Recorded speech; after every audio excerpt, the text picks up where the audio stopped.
Market లో invest చేసి మీ డబ్బులు డబుల్ చేసుకోవాలనుకుంటున్నారా? సుందరరామిరెడ్డి గారి లైవ్ సెమినార్ కి అటెండ్ అవ్వండి. Hello viewers, welcome back to Suman TV. ప్రస్తుతం మనతో పాటు ఉన్నారు ఫ్యామిలీ కౌన్సిలర్ రజనీ రామ గారు. మేడంతో మాట్లాడదాం. నమస్తే మ్యామ్. నమస్తే నవీన. మ్యామ్, నవే డేస్ అంతా కూడా ఉరుకుల పరుగుల జీవితం అయిపోయింది. తల్లిదండ్రులు వాళ్ళ పిల్లల కోసం ఎట్లయినా సరే అంటే వాళ్ళు కష్టపడి మంచి మంచి చదువులు చదివిపిస్తున్నారు, వాళ్ళు మంచి ఉద్యోగ పొజిషన్లో పెడుతున్నారు, బాగుంటుంది అక్కడ వరకు. మరి వాట్ అబౌట్ పేరెంట్స్? వీళ్ళ గురించి అసలు వీళ్ళు ఆలోచిస్తున్నారా? రేపు పిల్లలు చూస్తారా చూడరా అనేది పక్కన పెడితే, కొంతమంది చూడరా అనుకుంటారు, కొంతమంది చూస్తారు, కానీ ఆ టైంలో వాళ్ళ పరిస్థితి ఎలా ఉంటుందో, వాళ్ళ రెస్ట్రిక్షన్స్, పిల్లలు ఇవన్నీ ఉంటాయి. మామూలుగా అంటే 60-70 సంవత్సరాలు దాటాక వీళ్ళకి అప్పటికి వచ్చేస్తాయి కదా పిల్లలు, పెళ్ళిళ్ళు అన్నీ అంటే తల్లిదండ్రులకి. మరి ఆ టైంలో వీళ్ళకి ఒక సేఫ్టీ ఉండాలి అంటే ఎలాంటి జాగ్రత్తలు తీసుకోవాలి? చాలా మంది చూస్తున్నాం మనం ఈ మధ్య కాలంలో, ఓల్డేజ్ హోమ్స్ కానీ అక్కడికి వెళ్ళిపోతున్నారు కొంతమంది, వాళ్ళంతటా వాళ్ళే వెళ్తున్నారు, కొంతమంది తీసుకెళ్లి జాయిన్ కూడా చేస్తున్నారు. సో అంటే 60 దాటాక ఎలాంటి జాగ్రత్తలు తీసుకోవాలంటారు? పిల్లలు చేసే మోసాలు, అంటే నేను ఈ మాట చెప్తున్నానంటే కొంతమంది ఉన్నారు మోసాలే అంటారు కదా మేడం దాన్ని, మరి వదిలేస్తున్నారు కదా, మధ్యలో వదిలేస్తున్నారు వాళ్ళని, మరి వాళ్ళ పరిస్థితి ఏంటి? మరి అంటే మీరు క్వశ్చన్ వేశారు, 60 తర్వాత తీసుకోవాల్సిన జాగ్రత్తలు ఏంటని. అంటే 60 తర్వాత ఎలా ఉండాలో 60 తర్వాత జాగ్రత్తలు తీసుకోవాలా అనేది నాకు వచ్చింది. 60 తర్వాత ఎలా ఉండాలి అనేది జాగ్రత్తలు 60లో తీసుకునేది కాదండి. అది ఇంకా ఒక 20 సంవత్సరాల ముందే తీసుకోవాలి. ఇంకా మాట్లాడితే ఇంకా ముందుకెళ్ళాలి. ఎలా అంటే పిల్లలు ఇందులో 2-3 ఉన్నాయి. ఇప్పుడు ఒకటి ఆస్తుల విషయం కావచ్చు, ఒకటి పిల్లలు చూస్తారా చూడరా అనే విషయం కావచ్చు. ఇలా తీసుకుంటే పిల్లలు చూస్తారా చూడరా అనే డౌట్ రాకుండా ఉండాలంటే మన పెంపకం సరిగ్గా ఉండాలి. నేను పేరెంటింగ్ నాకు చాలా ఇష్టమైన సబ్జెక్టు. ప్రతిదానికి దీన్ని అనుసంధానించే నేను మాట్లాడతాను. ఇప్పుడు మనం వంట మంచిగా తయారు చేసుకుంటే కదండి మంచిగా ఆకలి మీద మంచి భోజనం చేస్తాము, తృప్తిగా అనిపిస్తుంది. అలాగే మన పిల్లల్ని మనం మంచిగా పెంచుకుంటేనే మన వృద్ధాప్యం బాగుంటుంది, వాళ్ళ ఫ్యూచర్ బాగుంటుంది. మనం ఎలా పెంచుతామో వాళ్ళ పిల్లల్ని కూడా అలాగే పెంచుతారు. మన వృద్ధాప్యంలో మన పిల్లలు మనల్ని బాగా చూస్తే, ఇది చూస్తూ పెరిగిన పిల్లలు వాళ్ళ పేరెంట్స్ని కూడా బాగా చూస్తారు. అంటే మన పిల్లల్ని వాళ్ళ పిల్లలు బాగా చూస్తారు అనేది ప్రతి ఒక్కళ్ళు తెలుసుకోవాల్సిన విషయం. ఇప్పుడు ఈ కాలమే కాదు, ఆ కాలమే కాదు, ప్రతి కాలంలో కూడా ఈ విషయం మీద కాన్సన్ట్రేట్ చేయని వాళ్ళే ఎక్కువ. భయంతో పెంచిన వాళ్ళు ఎవరన్నా ఉంటే, ఎవరన్నా కొంచెం మంచి పద్ధతులతో పెంచుకున్న వాళ్ళు ఉంటే వాళ్ళు కొంచెం బాగుంటున్నారు. మిగతా వాళ్ళందరూ కూడా ఏమీ బాగుండట్లేదు. కాబట్టి ఏం చేయాలంటే వృద్ధాప్యంలో బాగుండాలి అని అనుకుంటే పిల్లలు పుట్టిన దగ్గర నుంచి ఒక ట్రాక్ వేసుకుంటూ వెళ్ళాలి. ముందు మనలో ఏమైనా చెడు లక్షణాలు ఉంటే వాటికి ఆ రోజుతో స్వస్తి పలకాలి. ఏది నోటుకు వచ్చినట్టు బూతులు తిట్టడమా, లేకపోతే డబ్బులు బాగా ఖర్చు పెట్టేయడమా, ఏది ఎలా చేస్తే ఏముందిలే అని అనుకోవటమా, భార్యను కొట్టడమా, తిట్టడమా, వచ్చిన చుట్టాలతో జలసాలు చేయటమా, ఫ్రెండ్స్తో జలసాలు చేయటమా, దాన ధర్మాలు చేయటమా, విచ్చలవిడిగా ఉండటమా, ఇలాగా మనం ఏదైనా ఒక సినిమా చూసినా, ఒక పని చేసినా, ఏదైనా సరే ప్రతి ఒక్కటి కూడా పిల్లల మీద ఇన్ఫ్లుయెన్స్ అవుతుంది. కాబట్టి పిల్లలు పుట్టంగానే మన ఫ్యూచర్ బాగుండాలి, పిల్లల ఫ్యూచర్ బాగుండాలి అని అనుకుంటే ఇలాంటి వాటి అన్నిటికీ పిల్లలు పుట్టినరోజునే స్వస్తి పలకాలి, లేకపోతే పిల్లల్ని కనకండి. నేను ప్రతి వీడియోలో చెప్తాను ఇదే మాట, మళ్ళీ చెప్తున్నా. సో ఆ రోజు నుంచి కూడా పిల్లల్ని మంచి పద్ధతులతో, వాల్యూస్తో పెంచాలి, బంధాల విలువలతో కూడా పెంచాలి. ఒక చదువే కాదు, చదువేటు స్కూల్లో చదువుతారు. ఈ బంధాలతో ఎప్పుడైతే పెంచుతారో, ఈ వాల్యూస్తో ఎప్పుడైతే పెంచుతారో, స్కూల్లో కానీ, కాలేజీలో కానీ, జాబ్స్లో కానీ, పెళ్ళైన తర్వాత కానీ ఆత్మహత్యలు చేసుకోరు. ఎందుకంటే ప్రతిదాని విలువ తెలుస్తుంది కాబట్టి, విచక్షణ కలిగి ఉంటారు కాబట్టి. ఇలాంటి బంధాల విలువలతో కనుక పెంచినట్టయితే వాళ్ళకి విచక్షణ అనేది వస్తుంది 14-15 సంవత్సరాల వయసుకి. ఆ విచక్షణ అనేది కలిగి ఉంటే వాళ్ళు ఆత్మహత్యలు చేసుకోరు, అసలు తప్పు పనులే చేయరు. ముందు భయభక్తులతోటి, మంచి పద్ధతితోటి, డిసిప్లిన్ తోటి పెరుగుతారు వాళ్ళు. ఆ పెరిగినప్పుడు చక్కగా ఒక క్రమ పద్ధతిలో చదువుకుంటారు, మంచిగా పైకి వస్తారు, మంచి ఉద్యోగంలో సెటిల్ అవుతారు. ఇప్పుడు ఆఫ్టర్ 60 మనం ఎలా ఉండాలి అనుకునే ప్లాన్ ఇప్పుడు చేసుకోవాలి, మిడిల్ ఏజ్లో చేసుకోవాలి. వీళ్ళు ఏం చేయాలి, ఒక 15 సంవత్సరాల ముందు నుంచి, ఓకే, ఇంకా మరీ కొంచెం లిస్ట్ ఒక 10 సంవత్సరాల ముందు నుంచి కూడా వీళ్ళ ఆఫ్టర్ రిటైర్మెంట్ ఎలా అనేది ప్లాన్ చేసుకోవాలి. వీళ్ళు ఒక మెడికల్ ఫండే కానీ, లేకపోతే ఎల్ఐసీలే కానీ, ఇంకా ఉన్నాయి కదా మన హెల్త్ ఇన్సూరెన్స్లు కానీ, లేకపోతే హ్యాపీ ఫండ్ కానీ, ఇంకా ఇలాంటి ఫండ్స్ కొన్ని ఉంటాయి. ఇవన్నీ కూడా వీళ్ళు నిర్ణయించుకోవాలి. దానికి తగ్గట్టుగా మంత్లీ ఇన్వెస్ట్ చేసుకుంటూ ఉండాలి. రిటైర్ అయిన తర్వాత వచ్చే ఫండ్స్ ఉంటాయి కొన్ని, దాన్ని కూడా ఇష్టం వచ్చినట్టు చేయకుండా దాన్ని కూడా ఇన్వెస్ట్ చేసుకోవాలి. ఎందుకు అని అంటే చేసుకోగలుగుతారు. ఎట్లా అంటే పిల్లలు చక్కగా సెటిల్ అవుతుంటారు, వాళ్ళు ఏమి చెడిపోలేదు, చక్కగా పద్ధతిగా పెరుగుతున్నారు, చక్కగా చదువుకుంటున్నారు, మంచి ఉద్యోగాల్లో సెటిల్ అవుతూ ఉన్నారు. ఇలా మిడిల్ ఏజ్ అంటే అది అంతే కదా. Yes. అలా అవుతున్నప్పుడు వాళ్ళ మీద ఎంత ఖర్చు చేయాలో అంత చేస్తున్నారు. కానీ ఆఫ్టర్ రిటైర్మెంట్ అని అన్నప్పుడు, ఆఫ్టర్ 60 అని అన్నప్పుడు, ఇక్కడి నుంచి మీ గురించి కూడా 50% మీరు ఆలోచించాలి. ఇక్కడి నుంచి కంట్రోల్ అవ్వాలి. ఒక క్రమ పద్ధతిలో పెరిగిన పిల్లలు విచ్చలవిడిగా డబ్బులు ఇవ్వమని అడగరు. ఒకవేళ కొత్త అలవాట్లకి అలవాటు పడే ఒకవేళ అడిగితే కనుక మళ్ళీ మీరు మీ పద్ధతిలో లాక్కొస్తారనమాట. లాక్కు రావాలి. Yes. ఆ దారిలోకి వస్తారు వాళ్ళు. పోనీలే ఇంతవరకు బాగున్నారు కదా, బ్రహ్మాండంగా సెటిల్ అవుతున్నారు కదా, అక్కడెక్కడికో వెళ్దామంటున్నారు, పిక్నిక్ వెళ్దామంటున్నారు, లేకపోతే ఇలా ఏవో ఉంటాయన్నమాట. ఇప్పుడే కదా అడిగారు పాపం, పంపిద్దాంలే, డబ్బులు ఇద్దాంలే అని మీరు అనుకున్నారా, అయిపోయింది అక్కడ. వెళ్ళండి, ఫ్యామిలీ అంతా కలిసి వెళ్ళండి.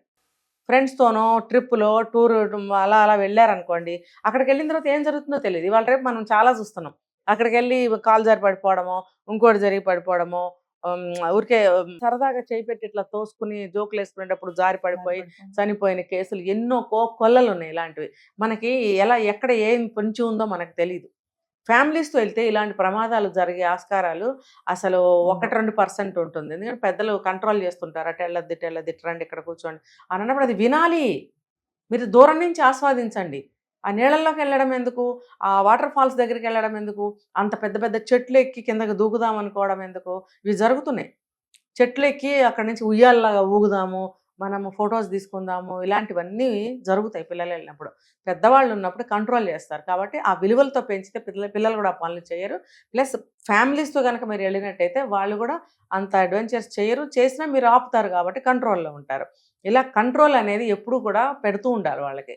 అందరూ కలిసి ఎంజాయ్ చేయండి చక్కగా. అదే చెట్టు కింద మీరు ఒక బెడ్షీట్ వేసుకుని కూర్చొని పిక్నిక్ జరుపుకొని రండి. అంతేగాని ఆ చెట్టుకు ఉయ్యాలేద్దామా, ఆ వాటర్ మీద నుంచి ఉయ్యాల ఊగుదామా, ఇలాంటి ఆలోచనలు చేయకుండా ఉండటానికి పెద్దవాళ్ళు ఉంటే జరగకుండా ఉంటాయి. సో ఏదైనా సరే ఫ్యామిలీతో స్పెండ్ చేయగలగాలి. Yes. సో ఇట్లా 60 ఇయర్స్ తర్వాత ఎలా ఉండాలి అనేది మళ్ళీ వద్దాం. ఈ ఫండ్స్ అనేవి హ్యాపీ ఫండ్ కానీ, మెడికల్ ఫండ్ కానీ, ఏదో గవర్నమెంట్ Yes. ఎంప్లాయీస్ అయితే ఏవో గవర్నమెంట్ ఫెసిలిటీస్ ఉంటాయి వాళ్ళకి, ప్రైవేట్ వాళ్ళకి ఇలాంటివన్నీ ఉండవు. కాబట్టి హ్యాపీ ఫండ్ అనేది ఖచ్చితంగా ఉంచుకోవాలి, మెడికల్ ఫండ్ ఉంచుకోవాలి, ఇంకా లైఫ్ ఇన్సూరెన్స్లు ఇలాంటి ఇన్సూరెన్స్లు అన్నీ చేసుకోవాలి. ఇంకా ఆస్తిపాస్తులు ఏమన్నా ఉంటే అవి రాతకోతలు పిల్లల పేరు మీద ఎవరు చేయరు దాదాపుగా. అతి ప్రేమతోటి బాగా బాగుపడుతున్నారు కదా మా పిల్లలు, ఇంకెందుకు మమ్మల్ని బాగా చూసుకుంటారు అని ఒక అతి నమ్మకంతో కూడా మీరు వీలునామాలన్నీ రాయకూడదు. ఎందుకంటే కొన్నాళ్ళు గడవనివ్వండి, వాళ్ళు పెళ్ళిళ్ళు అవ్వాలి, పిల్లలు పుట్టాలి, 10-15 ఏళ్ళు గడవాలి. వాళ్ళు ఏంటో కూడా మీరు టెస్ట్ చేసుకోవాలి కదా. వచ్చే అమ్మాయిలను కూడా మంచి అమ్మాయిలను సెలెక్ట్ చేసుకున్నట్టయితే మీ కుటుంబానికి తగ్గ అమ్మాయిల్ని, కట్న కానుకలు, హైఫై సంబంధాలు, లేకపోతే బ్రహ్మాండమైన రంభా ఊర్వశి లాంటి అందగత్తెలు కావాలి, ఇలాంటి కోరికలు కోరుకున్నారనుకోండి, మీ ఫ్యామిలీకి మ్యాచ్ కాకపోవచ్చు. అంటే మేడం ఇప్పుడు మీరు అన్నారు కదా ఆస్తిపాస్తులు అతి ప్రేమ వాళ్ళు రాస్తారని, అలా రాయడం వల్ల అంటారా ఈ రోజు వృద్ధాశ్రమాల్లో వీళ్ళంతా ఎక్కువ మంది అయిపోయారంటే ఏం చెప్తారు? అందుకే ఇక్కడ నేను క్లాస్ పెట్టాను. వాళ్ళకి పెళ్ళిళ్ళు అవ్వాలి, 10-15 ఏళ్ళు గడవాలి. ఎందుకు వచ్చిన అమ్మాయి మనస్తత్వం ఏంటో మనకు తెలియదు.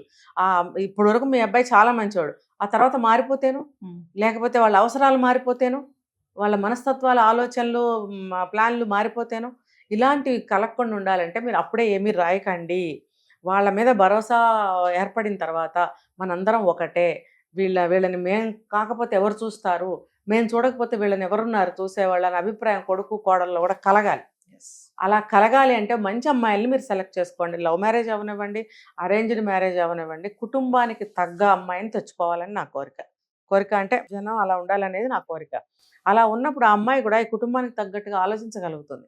కొంతమంది అమ్మాయిలు బాగుంటారు, బాగా చదువుకుంటారు, అబ్బాయి అంటే ప్రాణం ఇస్తారు, కానీ ఈ కుటుంబ సభ్యుల్ని సొంతం చేసుకోలేకపోతారు.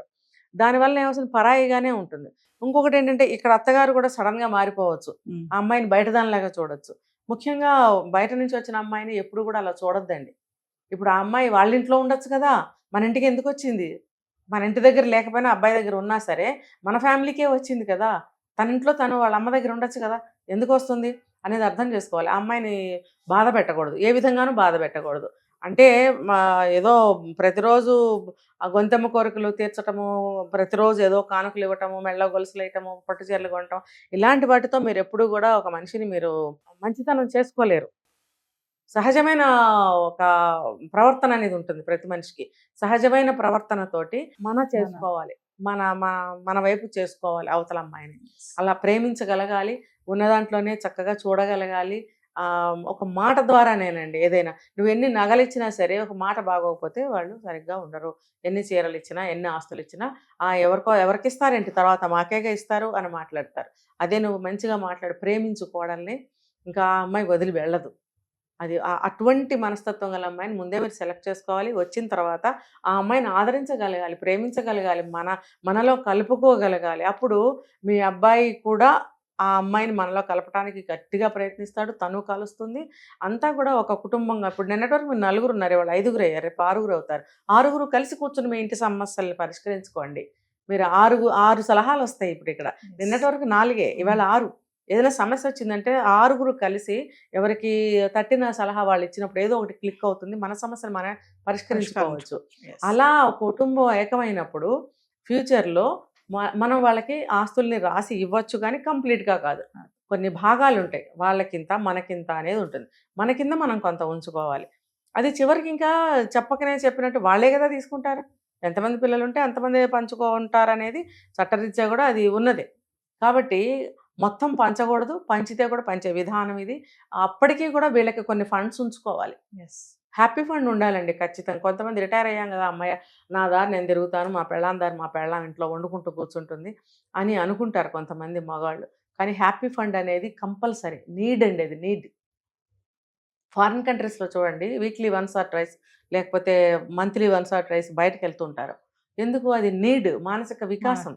కొంపలోనే కూర్చుని అదే వంట చేసుకుంటూ ఆ భర్త ఏమో రిటైర్ అయినా సరే బయట తిరిగి వస్తూ ఉంటే ఆయన ఎప్పుడు వస్తాడని ఎదురు చూస్తూ వండి పెట్టడం అనేది ఇప్పుడు జీవితంలో ఏమైనా మార్పు ఉందంటారా? ఇప్పుడు ఆయన కూడా ఉద్యోగం పేరుతో తిరిగి వచ్చాడు, ఇవాళేమో ఊరికే గాలికి తిరిగి రావడానికి అలవాటు పడ్డాడు. ఆయన టైం టేబుల్లో ఏమైనా మార్పు వచ్చిందా? మార్పు రావాలి. మనసులో, ఆలోచనల్లో మార్పు రావాలి. మనసు కొంచెం సేద తీరాలి, మానసిక వికాసం కలగాలి అంటే అప్పుడప్పుడు ఎక్కడికన్నా కొన్ని పక్క ఊరికే వెళ్ళండి. 4 గుళ్ళు చూసిరండి, లేకపోతే ఏదైనా ఏమైనా ఉంటే చూసిరండి, మంచిగా తిరిగి రండి. ఎక్కడికో దూరం వెళ్ళిపోవాలండి, దానికోసం ఒక ఫండ్ కావాలి. అది నీడ్ అంటా నేను. ఆ హ్యాపీ ఫండ్ అనేది కంపల్సరీగా పెట్టుకోవాలి. హ్యాపీ ఫండ్ ఉంటే రోగాలు తగ్గుతాయి కదా. అలా అని చెప్పి మెడికల్ ఫండ్ లేకుండా కూడా చేసుకోవద్దు.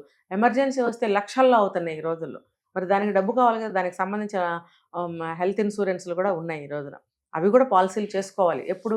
At the age of 45 start చేసుకోవాలి.